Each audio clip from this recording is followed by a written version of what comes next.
everybody. Welcome to this Saturday episode of Drink Up with myself and Sam and our guest today, Chris Slenga, dear friend of mine from Red Boot Beverage, who will let introduce himself in a second. I'm still getting my script under me. Podcast brought to you by our sponsors, Bev Assets, Sam and Alicia Vargo, good friend Jay Williams from Freebird. Sam, are you drinking your obligatory Freebird this morning? I am. Where's my free bird? No, I am not. Well, here you go. Here you go. Perfect. Ryan Halliman and Rocks Advisors, and then myself and Alias Advising. With that, Chris, as always, welcome. I know who you are. We had beers a few weeks ago that prompted what we're doing right now. I'm gonna pause because I don't know if we're going live. We might have to start over again. I apologize, guys. I don't see it streaming. Do you see it streaming, Adam? Hang on. Yeah, we're live on LinkedIn. Okay. Well, there you go. See, this Yeah, is how we roll. Chris, by the way, this is how we roll. yeah, We don't Live know TV, baby. that's right. live TV. Good, I want to make sure. So you definitely see us there because I guess I'm just not seeing it in my feed, which is weird. No, that's dude. Same thing happened to me 2 weeks ago. So yeah, I'm seeing it. So I think we're good. Yeah, I see it So now. yeah, Chris, tell the folks at home who the hell you are. Yeah. Minnesota resident. Worked with Adam in the beverage industry for a few years over at BevSource, but I've been around the business for about 16 years now, and most recently landed at Red Boot Beverage a year ago. We're a co-packer out of Des Moines, Iowa, and in the last year it has been quite the journey. I started as director of sales with them, and they've most recently moved me into vice president of revenue. So really exciting, a lot of growth. Excited to get into that a little bit, but also excited to just spend some time with you guys and talk shop a little bit. Ditto, brother. Congratulations on the new role. You had hinted at it when we were having drinks, and so I'm glad you're able to finally announce it. Also, shout out to Stu if you hear this. Hope you're well. I know you're always keeping yourself tuned into what's going on. So tell us about just you to start. Obviously, we'll get into Red Boot, but just I mean, I know you've done water, you've done all sorts of stuff. So tell us. I mean, you used to be a musician. Like, give us the Chris Lango story. Oh Yeah, that man. is what I was thinking rock and roll when I was typing the name slang. I mean, come on. It's a stage name. Yeah, I changed it years back. Yeah. No, I'm just kidding. Um, yeah, so I grew up in Minnesota here in a town called Coon Rapids. That's a suburb out of Minneapolis, rather large suburb. And yeah, sure enough, in my late teens, early 20s, I had dreams of being this little rock star guy, and played in a band for a while with some drums, and I was always a worker during those times, and this is 21 years ago. I worked for a beer distributor, so my first foray into beverage. I worked at a place called Grossline Beverage, so they were a Miller House before the Molson Coors group got involved. So I had a lot of fun. I loved what I did. It was super entry level. I was basically hanging mirrors and neon signs in bars and liquor stores, and making displays. And I remember interacting with the sales team, and I just thought, wow, these guys are really having a good time doing what they're doing. And I kind of became addicted to the industry at that point. So I was just this 21-year-old kid that didn't know anything about anything, and I fell in love with it. So did that for quite some time. Got into the wireless industry for a little bit, and that was fun. The money was good at that time, so it was more of a money play. Got back into beverage with a Red Bull distributor locally, and went through a number of positions there. Started kind of at the bottom again, and worked my way through to being a training manager and a key account sales rep, and jumped ship there. Went to Premium Waters. So Premium Waters is one of the biggest bottled water companies you've maybe never heard about.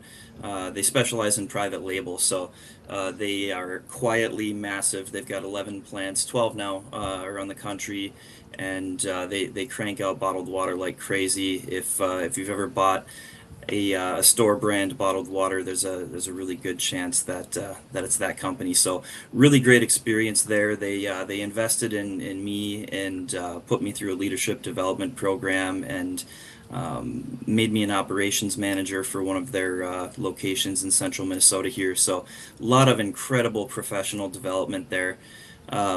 Did that for a while, and then I wound up at BevSource with you, Adam. So I spent 4 years there in a couple of different roles. I started as a client success manager, just kind of high level account management for some of our largest operations customers. Again, incredible experience. I can't say I can't say too much about BevSource. It's just phenomenal, the relationships that you get to make all around the industry, whether it be a co-packer, flavor company, can manufacturers, packaging manufacturers.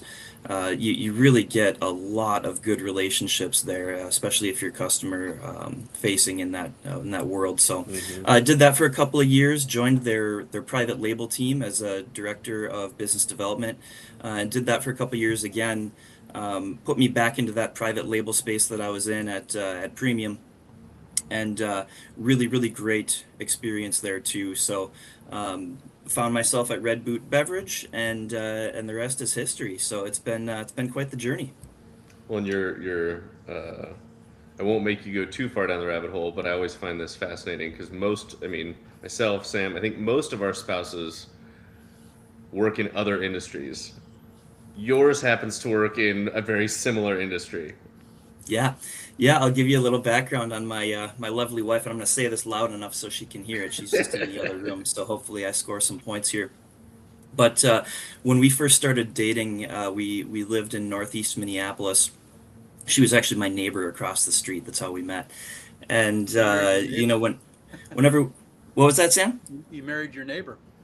Yeah, it's a risky move, I know. To start talking to the neighbor girl, that could go off the rails pretty quickly. Thankfully for us, it didn't. Whenever we were going out, she was ordering beer, and she loved beer. So she's been in the industry for a long time, service industry.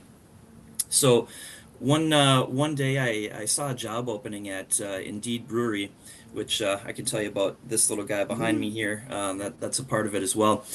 And she said, "Geez, like that sounds okay, but I've been working in food service, and do you think there's any money in it?" I said, "Yeah, there's a line out to the door all the time. Absolutely, there is." So she got in there. She's such a hard worker that she very quickly, became the manager of their tap room, and then after that, the events manager, and then hospitality director over their Milwaukee location and the Minneapolis location. She's such a hard worker. She's an inspiration to me. It's phenomenal. So she did that for a number of years. I think she was there for 8 years. She is now with Enthuse Inspira. They're a marketing company that works on behalf of Diageo. So she is an on-premise marketing manager. So what she does is goes to a set amount of bars. I think she's got over 60 in the metro area, and helps them create cocktail menus. She's turned herself into the cocktail queen of the Minneapolis and St. Paul area. She puts on events. She's got a really cool event coming up at Burger Dive, where they're doing this Rumpelmans ice luge thing, and she coordinates all that. Um, Helps with signage and puts a lot out there on social media. So hopefully I said that loud enough for her to hear. But yeah, she's great. So we're definitely a beverage industry household. It's just the two of us, no kids, and a cat. So we're able to travel and enjoy the industry as much as we can. Totally. No, like I said, I always love catching up with you in general, but it's just always fascinates me because the rest of us, we get home at the end of the day and we're like, this thing happened, and our spouses are like, okay, right? And you get home and they're like, I know, like that's old Yeah. news. What are you talking about? Hmm. Like, okay. Um, Hmm. so Red Boot, I think you are. Think about this. We got to talk to Lou and the Circle team. There's a few other folks on the list, but I think you might be the first person directly from a co-packer that we've spoken to, Really? which is pretty That's cool. fantastic. Yeah, which is Yeah. kind of surprising, but it's also pretty cool. Yeah, I think So we for did those who, pick your co-packer, but he oh, that's actually right, has a list of all the co-packers, but he wasn't a co-packer. that's right. We And by did the way, talk if to I you. can just come in, a couple of questions that come Yeah. in, so let's just do a shout out here real quick. Robert Coggs is rolling fast. Alicia says morning. Uh, uh, Robert says something about Des Moines Buccaneers. I don't know who that Oh, that's is. a Is that a typo. That's the hockey team, right? You know what, I think so. I'm a Minnesota guy. Love Des Moines. It's a great place to visit. Great manufacturing facility. But you know what? I hate to say it. I'm a full-blown Minnesotan. There you go. Well, be careful there. Yeah, And I then know. Duncan, thanks for joining us as well. All the good-looking guys in beverage on one call. Oh, wow. It's very Oh, kind. That's very very kind. Yeah, very kind. I think he's talking about you two because I'm the old guy here. kind. I I decided not to hide my age, by the way. It was a coming out a few years ago. Well, I'll admit I did. I paid them to say that. I hired a few people to throw a few things in there. So Yeah, and I mean everybody that's listening, bring on some questions. We'd love to hear it. We like to roll. But anyway, sorry to interject. I know. No, no, no, you're Adam was good. going down I a think path here, so. I think this is we're trending in the same direction, Sam. So Chris, for the folks who are listening who maybe don't know, let's start way at the beginning. Like, I'm a beverage brand. I think I need a co-packer. I don't really know what it is. Start there. Like, what is within the framework of Red Boot? Like, what are you? More importantly, what are you not? What do you offer? That kind of thing. Yeah, I get so Mhm. confused, by the way, because like there's distillers and co-packers, and distillers do co-packing, or this is going to be a good podcast for me because I need to get educated on this. Yeah. I mean, if you're just starting a beverage brand, let's go before a co-packer is even a thought. And Adam, I'm gonna give you a little praise here too. So if you're looking to start a beverage brand, there are a few things to keep in mind. One, it's not for the faint of heart. It's not an easy industry. It's certainly not a get rich quick scheme, and you've got maybe a 20% chance of survival. Wait a minute. So, Do you need to sell 100 pods in month one in one market plus 100 cases? yeah, exactly. You Sam, show up, they don't even know you. But hey, I just hired you. You need to go get that done. No support. Just go out there and just do it. yeah, that it's nothing happens for you. So, if you're not really familiar with the beverage industry and you want to start a beverage, I think the first thing you do is find yourself an Adam Smith to help you along the way. It's highly important. It's almost impossible to make it without any help. And just a quick reminder to all of the beverage entrepreneurs out there that are looking to be the next Celsius. Celsius started in 2004, and guess what? When they started, they hired help as well. So Adam and I have a pretty good idea of who that is and how they got started. But it's not an overnight thing. You need to have a lot of access to funds, whatever that looks like, whether it's investors or funding from a business. If you're looking to cash out your 401k that has $200,000 in it, don't get into the beverage industry. It's you're doomed. So Say you that so you again. get Say that. Repeat that. Have you have $200,000? Say that one more time. Seriously. yeah, really. I've seen it. Unfortunately, if you're cashing out your 401k that has $200,000 in it and you want to use that to start a beverage, don't do that. Find something else to invest in. It's not going to work. So that's number one. So now you've got access to money. You've got somebody like Adam on your team, and where do you go from there? So Adam would hone in on the formula first, right? So let's build a liquid that is everything you dreamed of. Flavor companies are incredible with their capabilities. They could make my sock taste good if they wanted to.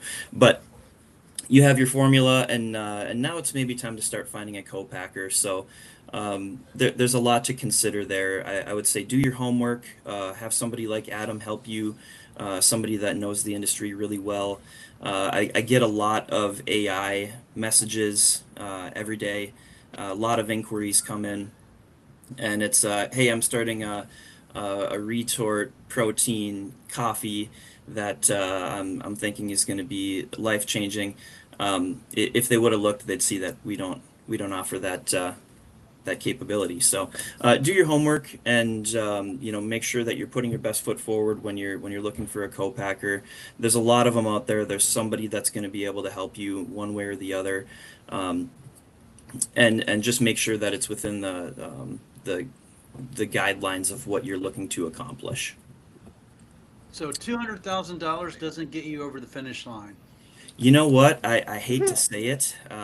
No, even with another zero at the end of it, you're still maybe not quite raising enough capital.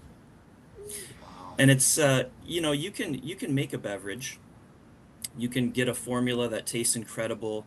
You can put it in a can or a bottle or whatever you're dreaming of, and you can launch that product. That's the easy part. The hard part is what we don't do, right, as a co-packer. So the marketing and the sales aspect is really tough. So there's also some great people out in the world that can help you with that too. What does it take to get started? Well, a lot of grit to begin with, and I think it's easy to come up with a liquid that tastes good. I think what we're seeing now, trend-wise, is if you're looking for a non-alcoholic beverage, people seem to like some kind of a function to it. It's something that doesn't seem like it's going away. I myself in the morning start my day with I'm not getting paid for this, everyday dose, my mushroom coffee. I love it. It's not just about Maybe I need a to give that regular to cup of pumpkin. coffee. Maybe the mushroom coffee will help them recover from the chocolate overdose. Exactly. Yeah, perfect. Yeah, adaptogens, right? Yeah, Yeah. they go where they're needed. So I think we're seeing a lot of that stuff. So really build a good a vision board. Your marketing strategy is so incredibly important. You need to hone into who you're selling this beverage to, right? And cater to that audience as well as you can. Um, Raise as much money as you can, hire all the best help that you can. It's out there. You just got to find it, and that'll certainly give you a better chance. As far as your manufacturer goes, find someone that can grow with you, and sometimes they can't. You might have to move on. Same thing with distributors as you start to grow. If you start with one and they're not working out, move to another. On that note, distributors are great. They're not going to be your sales team, though. You still do need one of those, and that's a big deal. Well, let's stick on that point for a minute. So I was with one of my clients, and my client proceeded to tell me and another guy that he works with on the team. He said, "My distributor's done nothing for me." Hmm. I stopped him and I said, "That's BS. They do a lot for you. They take the product in their warehouse. They take that product out of the warehouse and they deliver it to the store. And those Hmm. reps go out there and they initiate orders." Hmm. And I said, "Actually, you're not a unique case. You've actually worked the market and you're actually opening up doors." He said, "Yeah, but they haven't done it. I've done it. That's the toll you have to pay to get over the bridge at the end of the Hmm. day, to get You're them to pay exactly right. attention." So Hmm. if you're a good partner, I said, "Jeff, you're a good partner."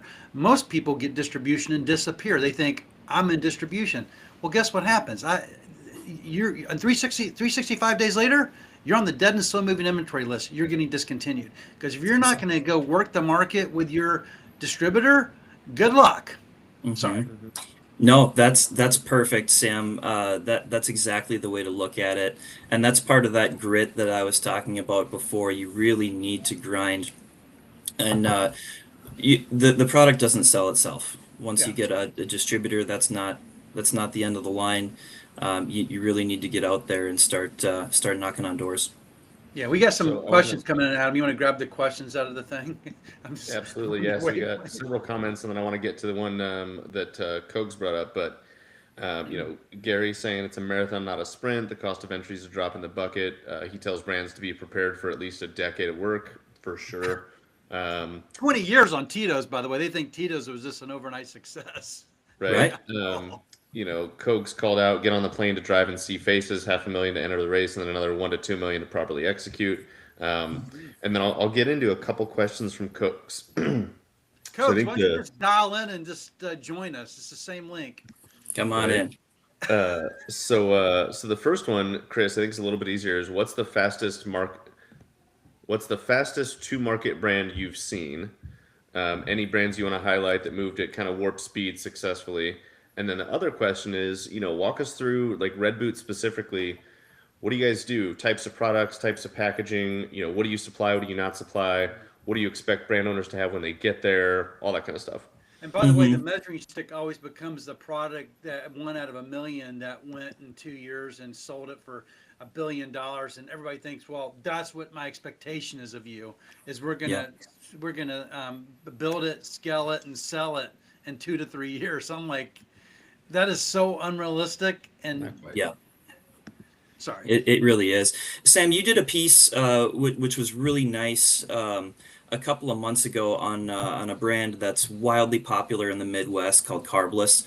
So to answer one of those fastest to market questions, they've made a big dent in a big hurry, and I think what you said about their growth, that being an inch wide and a mile deep, it should be in a book somewhere. I maybe it is.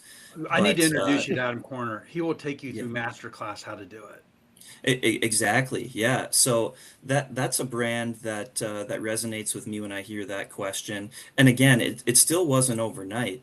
They've been around for a number of years, but to be so successful in that amount of time is rare. And like I said, there should be a book. But he laser Masterclass. focused, one community at a time, one Hmm. city at a time, one state at a time. And I just have to tell the story. I'm sorry, I got to say it. Yeah, go ahead, So please. Nico, Copa Tequila Cocktails. Nico invites me out to MBWA, right? So Nico opened up in Jersey. Nico will do about 7,000 cases this year on his product, 150 accounts, right? But he's like, I got to go open up more distribution. I got to find Florida because when winter hits, people stop buying RTDs. So I'm like, Nico, you got to go meet Adam. I've done some business with him. So we go meet Adam and his wife and Adam's team. They have a huge, you're probably there, huge booth, bigger than life. I think they're in like 19 or 20 markets now, just absolutely crushing it. So Adam took the time to talk to Nico. And Adam said, Nico, how many accounts are you in? Nico goes, 150. Adam goes, what's the total opportunity in the marketplace? Adam goes, 1,000. So Adam stepped back and said, why are you here?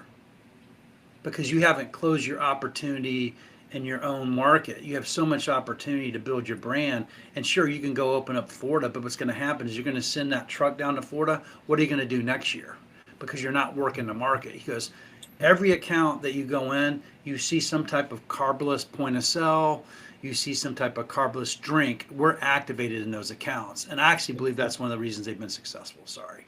Yeah, no, that's perfect. Absolutely. You almost need to treat every state like its own new business, right? So if you measure success by collecting states as like a merit badge, you're going to have a tough time. Now you might be producing 30 to 50,000 cases per year and you're in 40 states.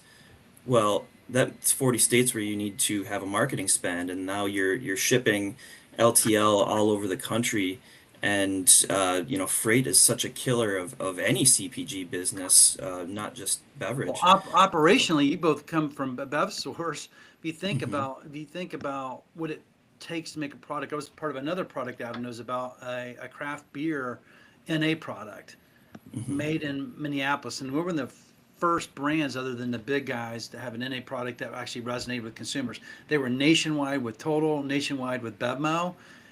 They Hmm. couldn't fill the orders because they didn't have the money to make the product to fill the orders. So guess what happened? Yeah.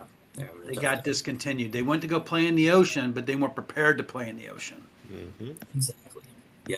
Mm-hmm. Yeah, really treat each state like it's opening a new business. You need to be there for the launch. You need to be hitting the streets, like we said before.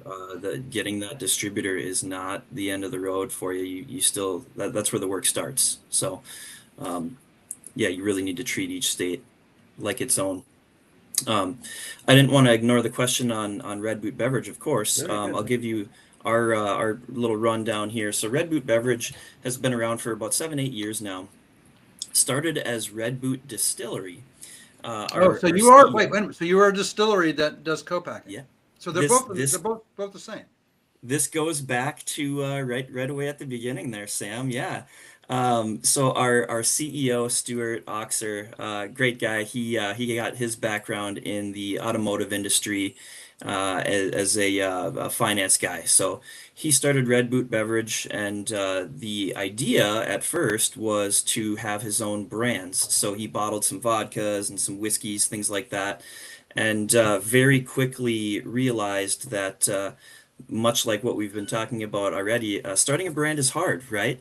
And he really liked the engineering side, but when it comes to getting the product out there and doing the marketing spends and things like that, he very quickly realized that co-packing would be a much better venture for him. So he pretty quickly pivoted and and started getting into co-packing for other brands, sold off, the brands that he had made, and COVID hit, and that's right around the time where Adam and I were at BevSource, and what we saw in COVID was a massive boom in the alcoholic beverage industry as a whole.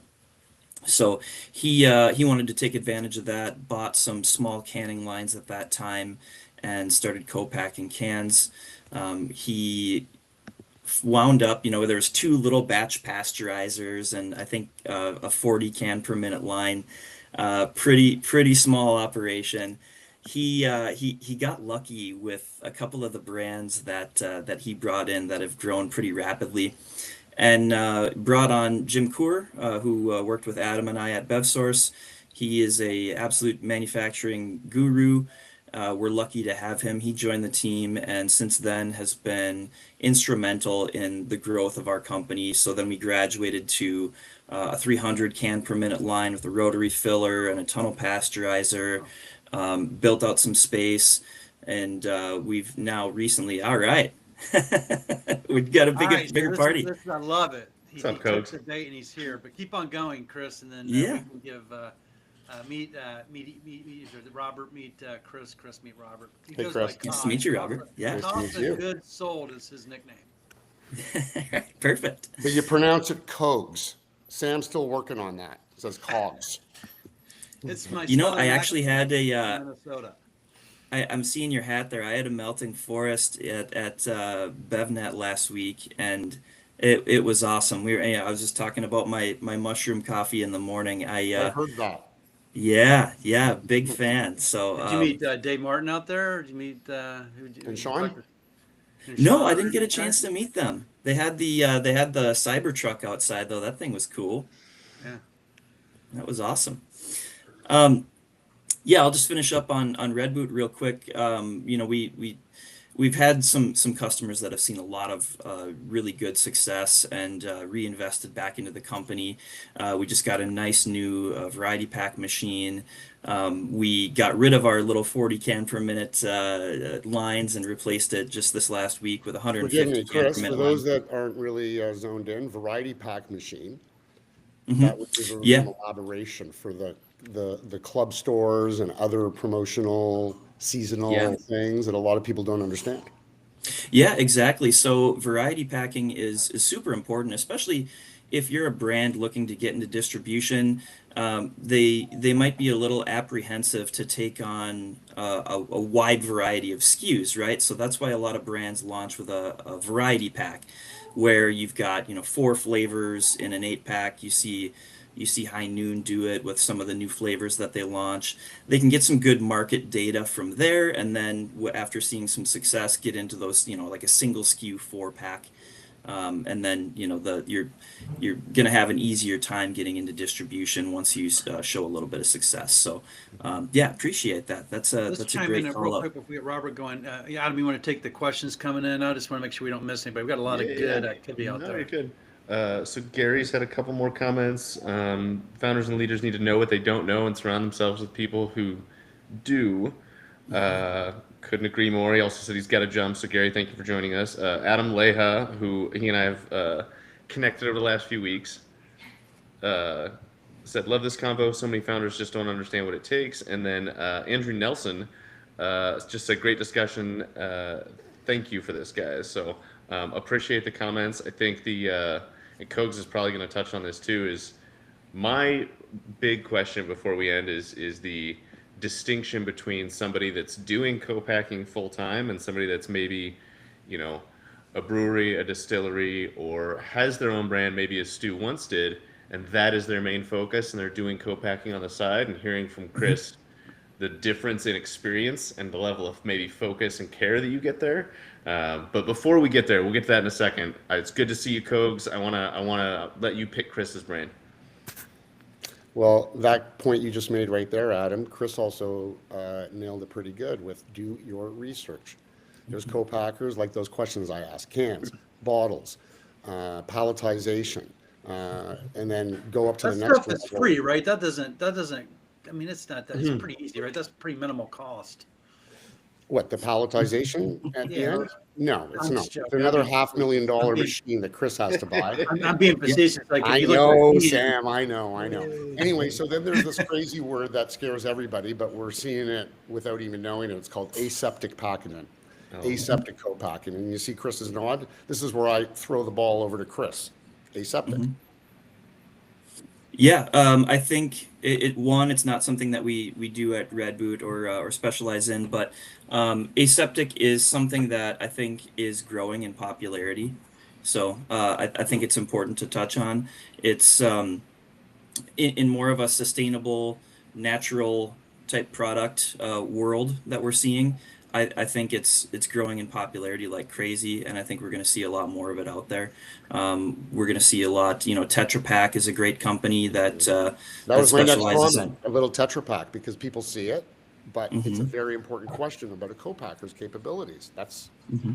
got to be on the list. I literally spoke to it. Actually, surprisingly, it wasn't a referral of yours, Chris. It was one that came from. Did you ever meet a guy named Greg Barr? He used to work at Sensient. I believe I did.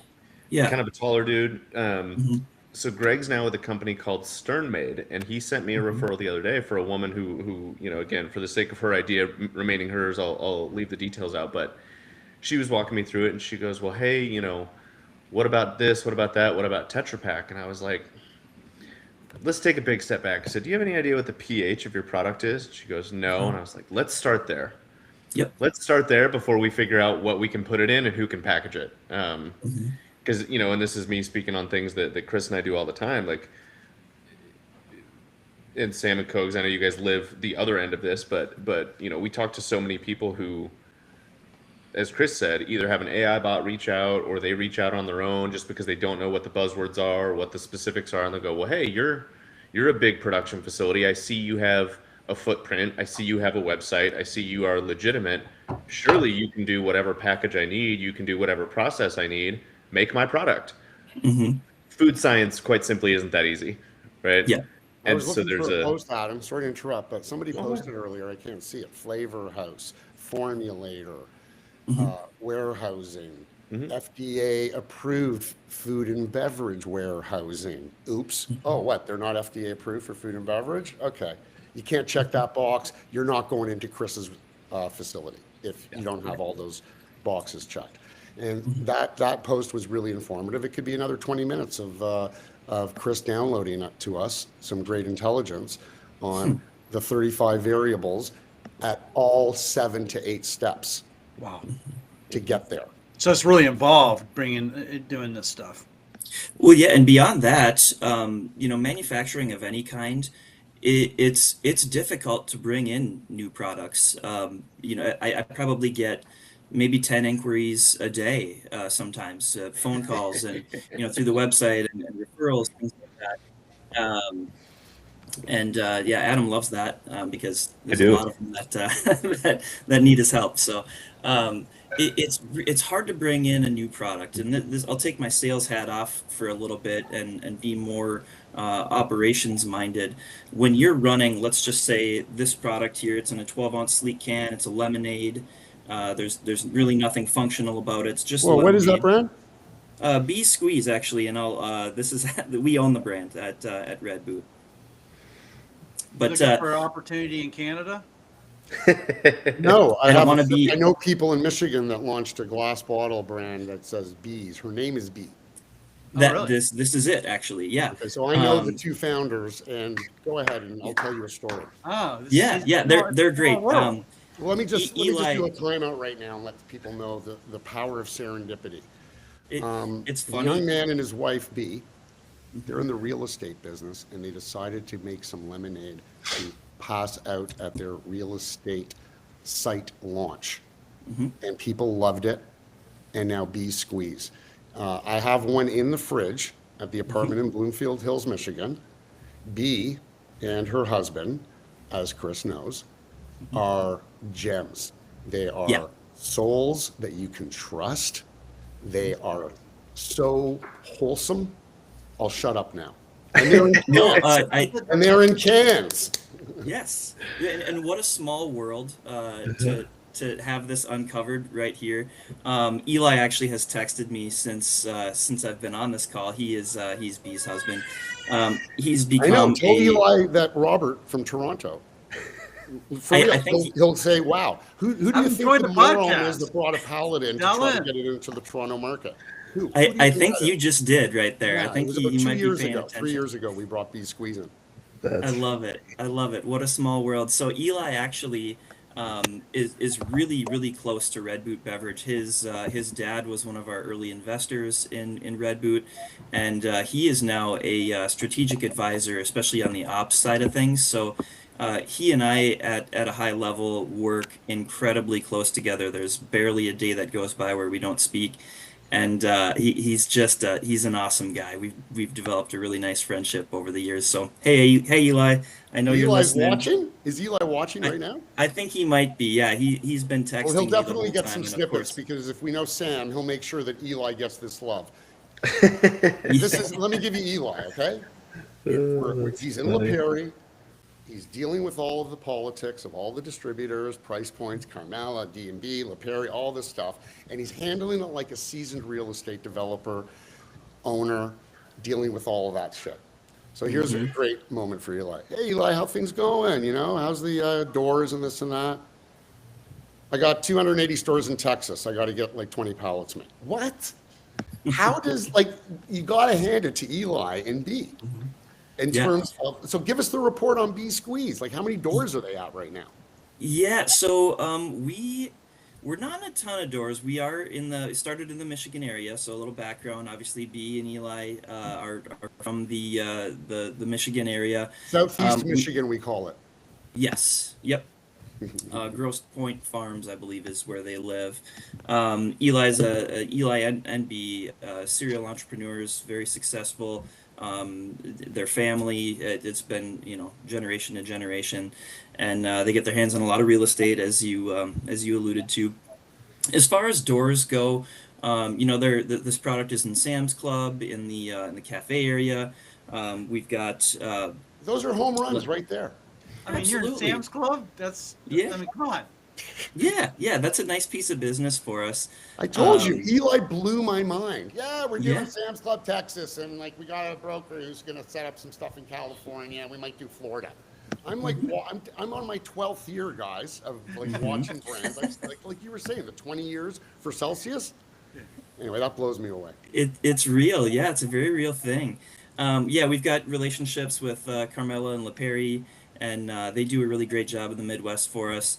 And we do have, I can't say quite yet, but we're waiting on a business award from a rather large national retailer. So, and that would be for the canned product here. That is something that is recently developed, and we're hoping for a big win there. So, we have to make that. We have these announcements that we don't know about, but then they come out like a week later. Jay I'll follow Williams, up. for instance, got into Hey. Walmart and he was talking.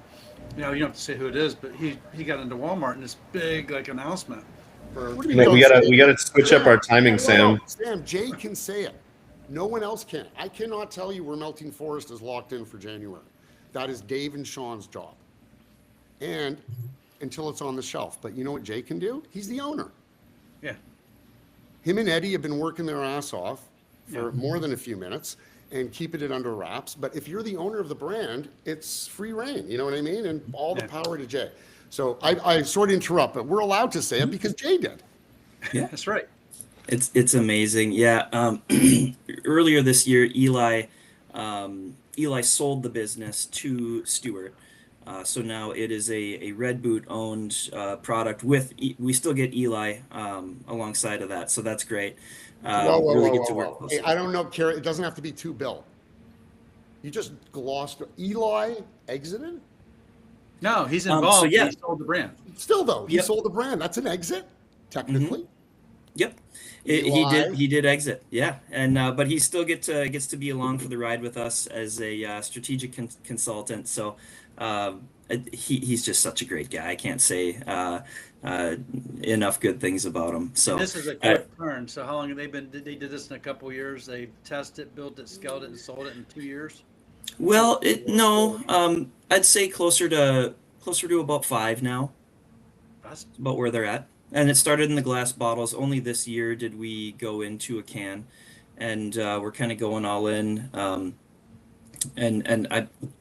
I'm just super excited about this brand. It was really made with Target in mind, and Trader Yeah. Joe's, things like that. Kind of that playful Do you see the design lavender there? element. Chris, just reel off their SKU list. They have a very creative combination Yeah. of flavors. The use of botanicals. So there's of course a just a original lemonade flavor.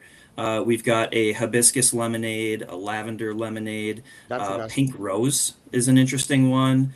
And then what's the one I'm forgetting about? Basil. Hey, let me Yeah. ask you a question on this. How many brands are you actually running through your co-packer? And then how many brands do you own as a distiller? And it sounds like you're in the functional space, distilling space, and co-packing space. Does that kind of sum it up? Yeah, we don't do any distilling any longer, so we can do some spirits bottling, with GNS, things like that. The bottling side of our business is great. We have some really phenomenal customers that are exhibiting a lot of growth. However, where we're investing our money is in canning. We have 1,000 can per minute line coming on. It's in the start of Q2, so we'll have 150, a 300, and a So 1,000. you did a massive pivot. I mean, from being a distiller to you're just straight up co-packing. Yeah. As far as brands, they're both from Eli. So there's 2 brands. There's Bee Squeeze, and there's another lemonade called Beach Time, which is a little bit more of a margin play, 16 ounce, really colorful cans, something that we can sell. We're hoping to do kind of pallet drop type sales with, and it's just kind of fun. So Stuart got convinced by Eli to get back into the brand game here, and now we're talking about marketing spend and how we're gonna handle this big retailer. Knock on wood, if and when we hear news, it could be any day now. We're expecting. And Please come back and share with us, and we can get our You're timing right. down. Right? We gotta start timing these podcasts better, Sam, so that we can announce the news first here, as opposed to talking to people like 3 days before they can announce it. Right. Or maybe you're the good luck charm for all Right. of these brands Yeah. that are getting out there, That's just the springboard. Yeah.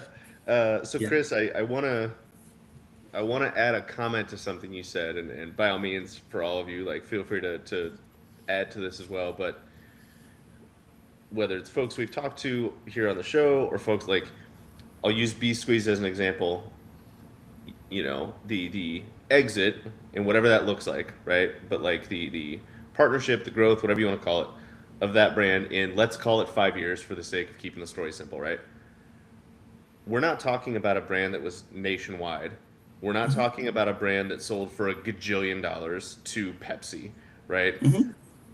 But we're talking about something that still, by any average Joe definition is a very successful business dealing, right? The reason I call that out is because we talk to the royal we, all of us, right, and everybody listening, talk to so many brands who are like, oh, I've got to be in 10 states in 2 years. I've got to be at this level. I've got to have, all the functional claims under the sun. No, you need to keep it fucking simple. You can dominate one state and have somebody stroke you a check to be involved in your brand. That can happen, but you're overcomplicating the shit out of it, right? Like that's exactly right. The Bee Squeeze, I think, is a phenomenal example of that a case study, if you will, of like, no, truly, like, we're not being jackasses and saying keep it simple and just be thorough. It really does work, right? Yeah. And I'll accent that, Adam. I'm pretty big on the people factor. That's part of like the 9 planets you need in alignment. And you got to see the face. You got to have trust with your back turned. And again, Eli and B pretty much sensed their character as I laid eyes on them standing behind the table at the LaPerry show like 4 years ago. And it's unbelievable, that coincidence that you just brought up the can, and Bee Squeeze cans. Okay, great. And for me to come at you with that background and then you to top it off with the latest news about Eli and B. But I want to emphasize that, and go ahead, Eli, laugh your head off, because you definitely didn't expect this today.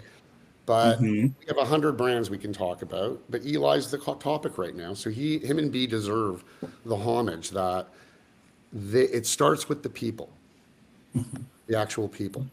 I'll segue that over to a different topic, completely different purpose to, make use of my little minute interjection here and there, and make 2 points. There's a new viewer with us called Josh Arrington. Josh is making a few Hello, posts. Josh. I see you out there. Yeah, and Josh is not going to say it, but I will. Josh has experience with one of the most unique business ventures that is still ongoing. So let me say what he has done, and so everyone knows how we can pick his brain in the future, while simultaneously cabling it and illustrating another point. Josh had intensive inside experience with getting the Poppi brand step by step by step by step. What Josh has incredible experience with is, forgive my insinuation of doubt, a social media engineered engagement bot brand. We won't know for 5 more years if Poppi has the same strength as Zevia and other tenants on shelf space in aisles of all the majors without a Rohan Oza social media explosion deployment plan. Ollie Poppi, I call them, it's one word now. And homage to the shareholders, maximize shareholder value. But the question is, I would put more stock in the Bee Squeeze brand doing this, and then a little bit of this. I'm talking about the graph, the growth curve. So backing it up there, homage to Josh, because Josh went through a lot of patience and perseverance going through that summer camp cult experience with Poppi. And I say that with 100% personal experience accuracy. Yeah, he's So brilliant. welcome, Josh. And I just wanted everyone to know. I had a chance to break bread with Joshua and talk to him last week, or this week. And that's great how this podcast world does this type of stuff. But with 10 minutes left, Chris, you better take some more of the floor time, because there's so much co-packing intelligence that everybody can benefit from. Well, actually, I think you brought up a really phenomenal point. Just what has naturally happened on this call goes to show you what the beverage industry is like and what it's all about. We're all connected. If you're new coming into this industry, you might think that this is a monstrous industry. It's not. We're all way more connected than you could possibly imagine. As a matter of fact, I think as a co-packer, some of my best referral sources are other co-packers. so vital for all of us to stay connected, even if we're not doing business with one another, even if we're competing against one another, because there's always something that you do that they don't, or vice versa, or they're on the East Coast, I'm in the Midwest.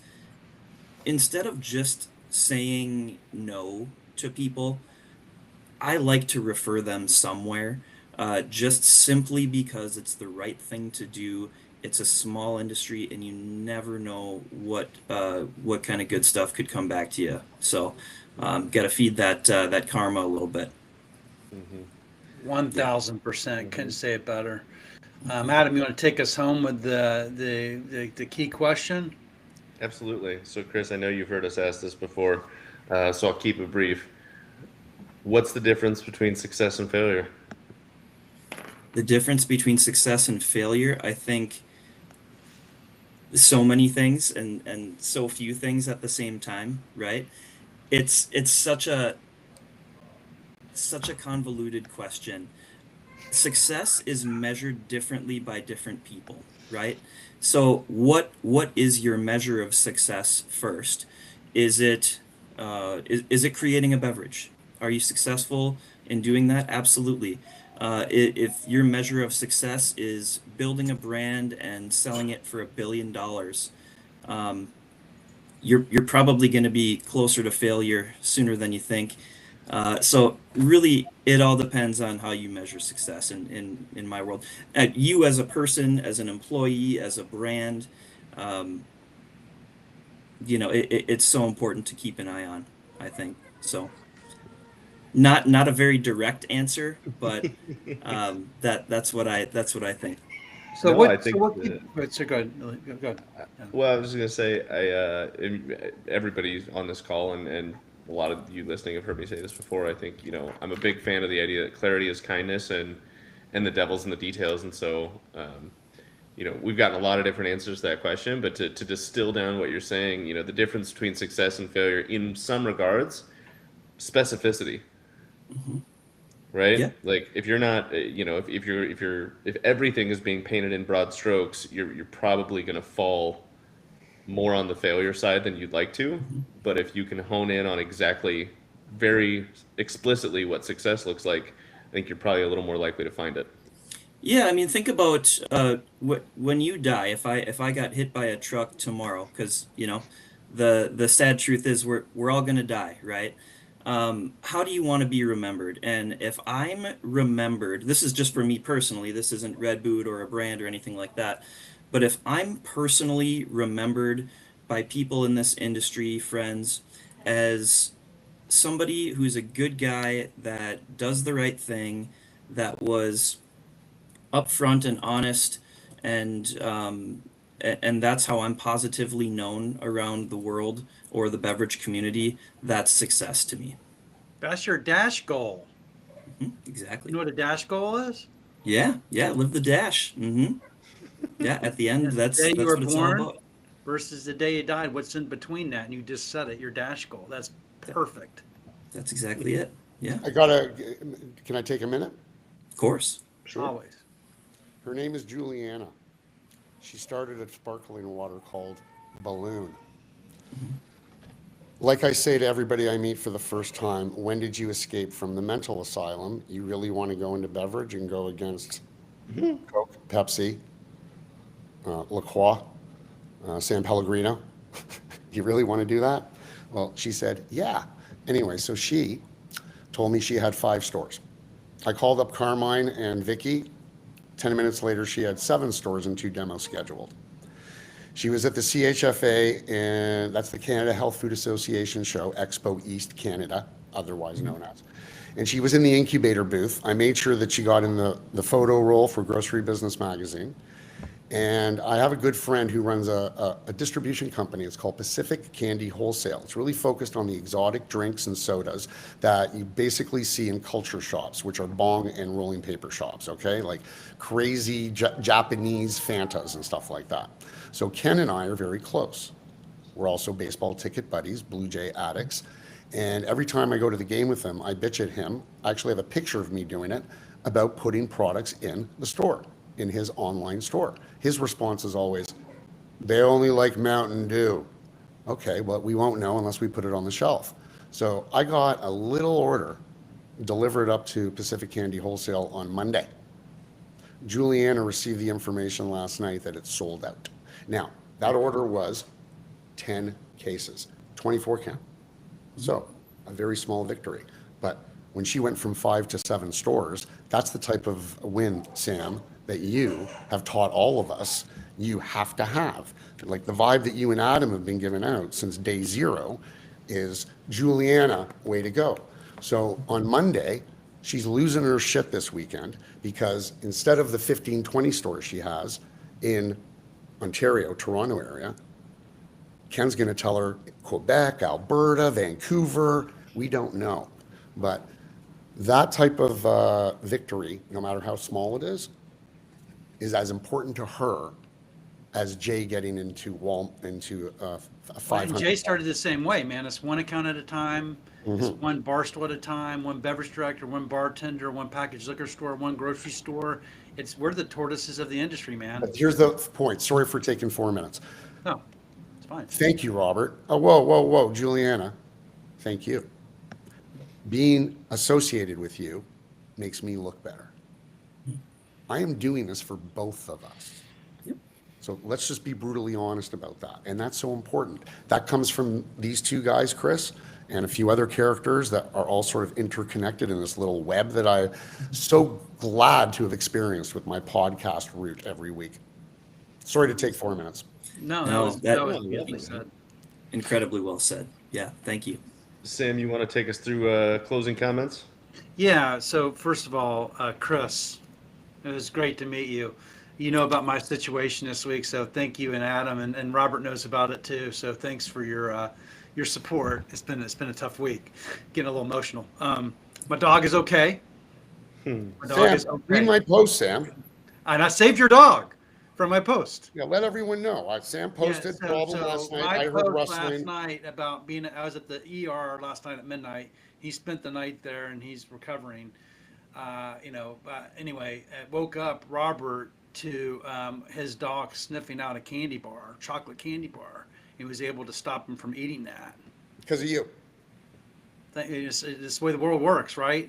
People find us here, and that's probably I guess why Adam and I do what we do is actually bring information to people. It ties to the dog is if people can learn something new here, and I've learned something really valuable here.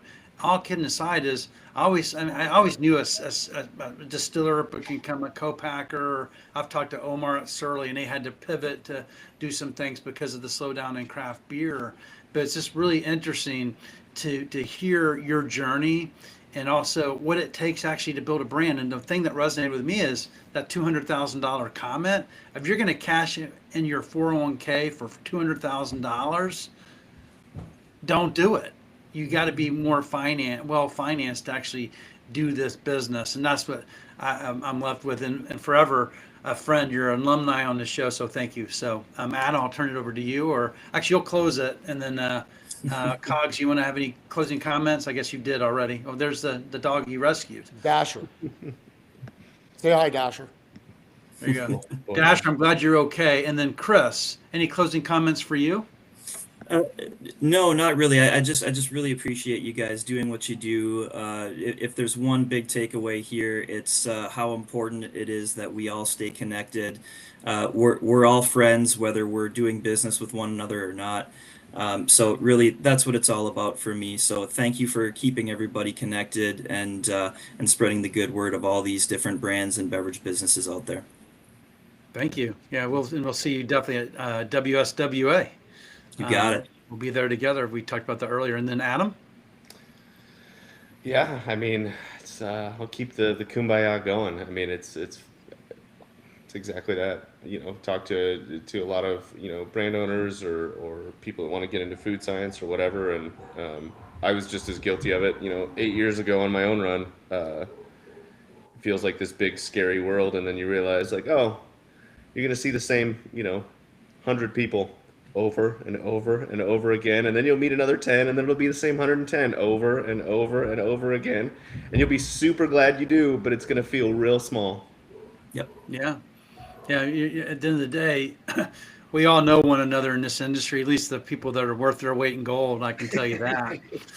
So, coming into our communities, and I'd be remiss if I didn't mention Rocks with our friend Ryan Hellman. I think you mentioned him earlier, but that's a community that he has built with a lot of this information. So I want to definitely call him out. He's a sponsor of the show. I think you called him out, but I'll call him out again.